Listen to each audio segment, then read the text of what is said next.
Hello guys, എന്റെ പുതിയ വീഡിയോയിലേക്ക് സ്വാഗതം. ഇതെന്റെ വീട്ടിലെ കുറെ ചെടികളാണ്. ഇതിന്റെ ഇലകൾക്ക് എന്തെങ്കിലും പ്രത്യേകത ഉണ്ടോ നോക്കാം. ഈ ചെടിന്റെ ഇല നോക്കിക്കേ, ഓരോ ഭാഗം ഓപ്പോസിറ്റ് സൈഡിലാണ്. ഇതിന്റെ പേര് എനിക്കറിയില്ല. അതേപോലെ ഇത് ഓപ്പോസിറ്റ് സൈഡിലാണ്. ഇത് ചെമ്പരത്തി ചെടി.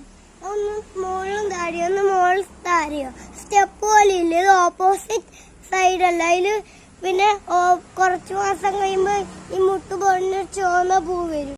അതാ ഗായ്സ്, മഴ വരുന്നുണ്ട്. ഞാൻ കൊട എടുത്തിട്ട് വരാം. ഇത് കൊളാമ്പിച്ചെടി.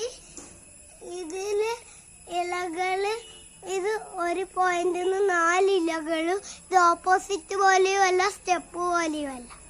എല്ലാ ചെടികളും ഓപ്പോസിറ്റും പിന്നെ സ്റ്റെപ്പ് പോലെ ഒരു പോയിന്റിന്ന് 4 ഇലകളും നിൽക്കുന്നത്.